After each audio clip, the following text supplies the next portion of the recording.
नाम धुंधली और उसका नाम धुंधकारी।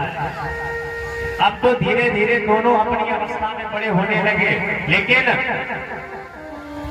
समय का ऐसा पहिया घुमा कि ख्याति तो दोनों को मिली। एक विख्यात हुआ तो दूसरा कुख्यात हुआ। गोकर्ण अपने पिताजी के चरण चिन्हों पर पड़ता है। गोकर्ण जगह जगह जाता है, पूजा पाठ कराता है, अपने पिताजी के चरणारविंदों में हमेशा आश्रित रहता है। लेकिन इधर धुंधकारी क्या करता है? अपने समान बच्चों को उठा उठा करके कुएं में फेंक देता है। राजा इत्यादि के घर जाकर के चोरी करके लाता है। अच्छा, पंडित जी को जैसे पता चलता है कि गोकर्ण जी ने कोई अच्छा कार्य किया तो छाती बड़ा चौड़ी हो जाती है, हमारे बेटे ने इतना अच्छा कार्य किया। लेकिन जैसे पता चलता है कि धुंधकारी ये कार्य करके आता है, तुरंत ही जो सर है वो सर्व से नीचे झुक जाता है। आज सन्यासी की बात याद आ रही है। सन्यासी ने कहा था कि कोई भी बालक किसी को संतत्व प्राप्ति नहीं करा सकता। जरूरी थोड़ी ना जो बालक आपके जीवन में आने वाला भगवान राम बने। हो सके वो सुल्ताना डाकू बन करके पैदा हो जाए, तुम्हारे धीरे धीरे नाश करने लगे, क्योंकि भविष्य का कोई क्या देख करके आ गया। पंडित जी को आज बड़ी आत्मग्लानि हुई। आत्मग्लानि को लेकर के पंडित जी एकांत में बैठे। गोकर्ण अपने पिता के पास पहुंचे, बोले पिताजी आप इस प्रकार से हताश निराश होकर के क्यों बैठे? आत्मदेव जी ने कहा जैसे मैं तेरे बारे में लोगों के मुखार से सुनता हूँ तो मुझे लगता है कि तू मेरा ही बेटा है, लेकिन जैसे मैं धुंधकारी की बातों को सुनता हूँ तो ऐसा लगता है कि ये मेरा बेटा है ही नहीं, क्योंकि मेरे एक भी लक्षण इसके अंदर नहीं। आज गोकर्ण जी ने अपने पिता को समझाया, बोले पिताजी अब आपकी उम्र हो चुकी है, आप उस दुनियादारी के माया मोह के चक्कर में न पड़ो, अब तो आप शांति को प्राप्त करो। गोकर्ण अपने पिता को समझाते हैं, यदि तुम्हें शांति की इच्छा हो तो सीधे मन को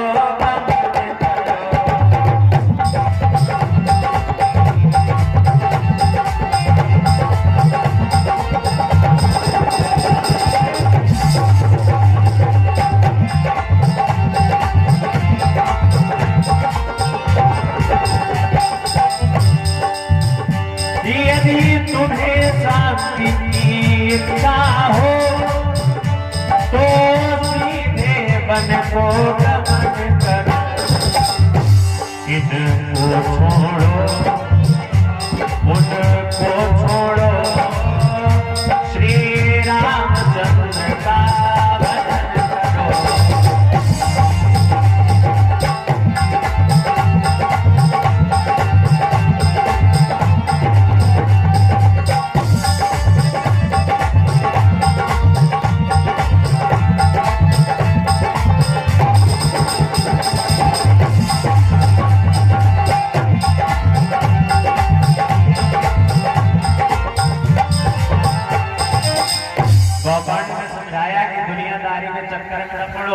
अब आपका समय आ गया है, अब आप वनगमन करो, भगवान का आश्रय लेकर के इस दुनिया से माया मोह को छुड़ाते हुए आप उनको प्रस्थान करो।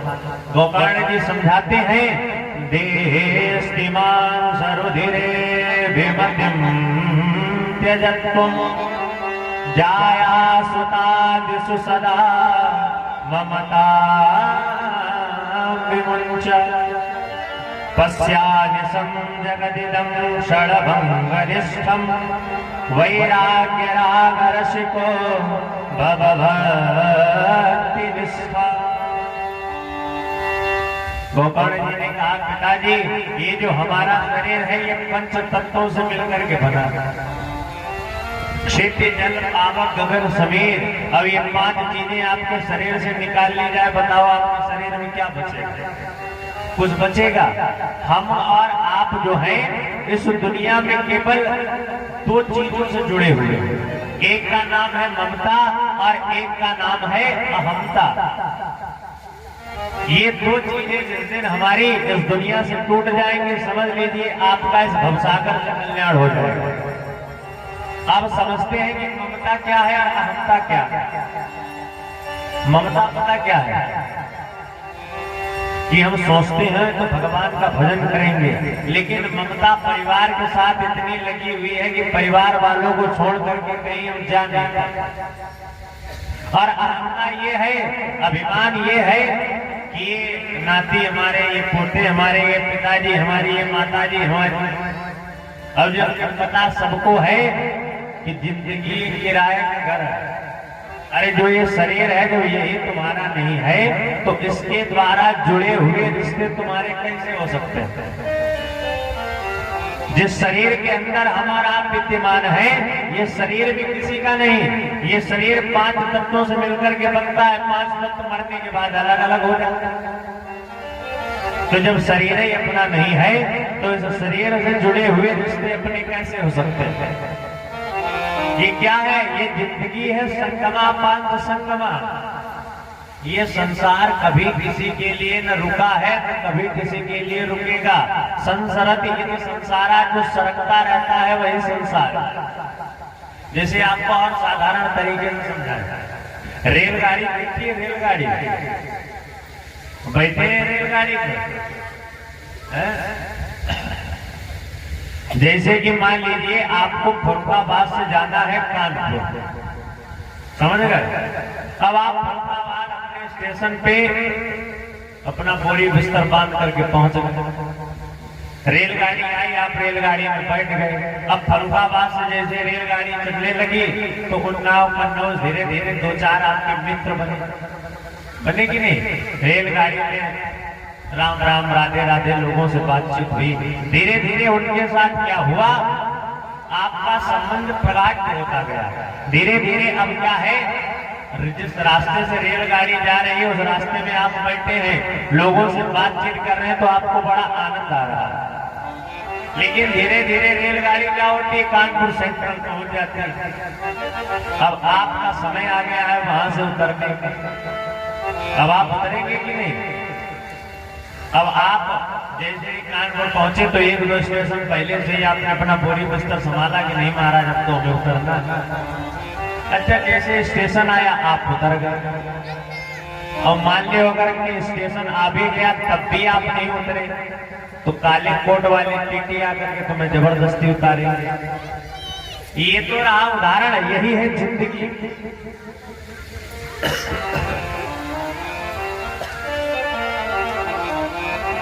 ये जिंदगी ही एक रेलगाड़ी है, समझे? ये जिंदगी क्या है? ये जिंदगी एक रेलगाड़ी है। और इस रेलगाड़ी में मिलने वाले लोग कौन हैं? जैसे ही आप जिंदगी में आए, धीरे धीरे आपको मिले माता जी, पिताजी। धीरे धीरे समय बढ़ा तो पत्नी जी आ गई। इधर पत्नी जी आई तो उधर पता चला बाबा जी का देहांत। एक आया, एक चला गया। इधर धीरे धीरे व्यवस्था और बढ़ी। 1 बच्चा हुआ, 2 बच्चा हुआ, तीसरा बालक हुआ। धीरे धीरे पता चला कि पिताजी नहीं रहे। धीरे धीरे आपके बच्चों की भी शादी हो गई। धीरे धीरे परिवार और आगे बढ़ता गया। एक तरफ आपका परिवार बढ़ेगा और एक तरफ आपका परिवार कम होता चला जाएगा। होगा कि नहीं ऐसा? और आप सोचे कि नहीं पिताजी को पकड़ करके बैठ जाएंगे, तो बताओ आप पकड़ लेंगे? जिस प्रकार से रेलगाड़ी में चलता हुआ व्यक्ति अपने स्टेशन पर उतर जाता है, उसी प्रकार से जब इस शरीर का समय आ जाता है तो हम और आप एक दूसरे का साथ छोड़ करके चले जाते हैं। इस दुनिया में कोई किसी का नहीं है। और वैसे देखो तो सब अपने,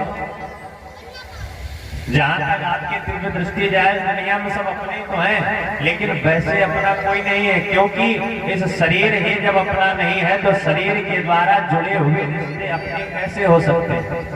गोकर्ण जी ने बड़ा ही दिव्य ज्ञान अपने पिताजी को दिया। पिताजी आज तुरंत वहीं पर सब कुछ छोड़ करके को प्रस्थान कर गए। इधर जी जब पिताजी नहीं रहे तो गोकर्ण ने अपने भैया से कहा कि हम जाएंगे तीर्थ स्थानों पर घूमेंगे और वहां जाकर के भगवान का भजन करेंगे। पिताजी भी चले गए, भैया भी चले गए। अब तो घर में केवल माँ है और कौन है? धुंधकारी। अब धुंधकारी जगह जगह से क्या करता है? चोरी का धन लाता है, उधर उधर लोगों को देख करके आ जाता है। एक दिन जब चारों तरफ घूम करके आया, कहीं पर चोरी की व्यवस्था नहीं बनी, तो आज डंडा लेकर के अपनी माँ के ऊपर दौड़ा और कहता है, माँ जो भी तूने सारा धन कहीं पर गड़ा करके छिपा करके रखता है वो धन मुझे दे दे। धुंधली ने कहा कि बेटा इस घर में मिट्टी के बर्तनों के अलावा कुछ नहीं बचा है, वो तो सब तो पहले बेच चुके। अब इस घर में बेचने लायक कुछ नहीं है। और जैसे ही माँ ऐसा करती है तुरंत ही उस डंडे को लेकर के अपनी माँ को मारता। मार से बचने के लिए धुंधली क्या होती है, एक गड्ढे में जाकर के गिर जाती है। धुंधली का वहीं पर प्राणांत हो जाता है। अब तो पूरे घर पर धुंधकारी का राज है, ना कोई पूछने वाला ना कोई बताने वाला। एक दिन की बात, राजा के यहाँ चोरी की जाकर के बहुत सारा धन लेकर के आया और 5 वेश्याओं को अपने घर में लेकर के आया। वेश्याओं ने मन में विचार किया कि इसके पास धन है बहुत, और राजा के यहाँ चोरी की है, एक ना एक दिन पकड़ा तो जाएगा। अच्छा जब पकड़ा जाएगा तो हमारा भी नाम आएगा। ऐसा करते हैं आज रात में से मार करके सारा धन लेकर के चले जाते हैं। वेश्याओं ने क्या किया, रात्रि में आज जिस चारपाई पर धुंधकारी लेटा था उसी चारपाई से आज धुंधकारी को बांध दिया। जब चारों ने, एक ने हाथ, एक ने ये वाला हाथ, दोनों पैर बांध दिए, धुंधकारी चिल्लाया। और जैसे ही धुंधकारी चिल्लाया, सूत जी कहते हैं शौनकादि ऋषियों, तप्तांकार समूहा तन्मुखे ही विचिक्षुपु अग्नि ज्वाला दुखेन व्याकुलो निधनंगता। इसी के मध्य एक वैश्या ने गरम गरम कोयले के टुकड़ों को लेकर के धुंधकारी के मुंह में डाल दिया। अब सोचो गरम गरम कोयले के टुकड़े अगर किसी के मुख में जाए तो किस प्रकार से तड़पता हुआ वो मरेगा। आज तड़पते हुए धुंधकारी की वहां पर मृत्यु हो गई। जितना भी धन था सब वैश्याएं लेकर के वहां से चली गई। कुछ समय के पश्चात गोकर्ण जी तीर्थ यात्रा को करके अपने घर पर वापस आए तो कुछ स्थान को साफ करके रात्रि में सोने लगे। अच्छा जैसे सोते हैं, जैसे आंखें बंद की, तब तक अचानक देखा कि सामने से एक भैंसा आ रहा है और ऐसा लग रहा है कि मानो ये भैंसा अभी आकर के गोकर्ण जी को टक्कर मार देगा। और गोकर्ण जी जैसे ही आंखें खोलते हैं तैसे कुछ नहीं, फिर आंख बंद करते हैं तो ऐसा लगता है कि कोई बकरा आ रहा है, कोई मेढ़ा आ रहा है।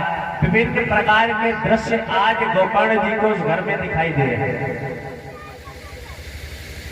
आज जैसे ही गोकर्ण जी ने जाना कि कोई न कोई तो हमारे घर में प्रतिक्रिया हुई है, तुरंत ही आज हाथ अंजलि में जलकर जल लेकर के जैसे ही उस स्थान पर छिड़का, तुरंत ही आज जो प्रेतात्मा है धुंधकारी की वो बोल पड़ी। और वो प्रेतात्मा पता क्या कहती है, अहम भ्राता त्वदीयोस्मि धुंधकारी नामता स्वकीयेनैव दोषेण ब्रह्मत्वं नाशितं मया। धुंधकारी ने कहा कि मैं तुम्हारा बड़ा भाई धुंधकारी हूँ, लेकिन एक ब्राह्मण का कर्तव्य होता है कि इस दुनिया में लोगों को ज्ञान की प्राप्ति कराए, लेकिन मैंने इतने नीच कर्म किए कि मुझे कहीं पर भी शांति नहीं मिली।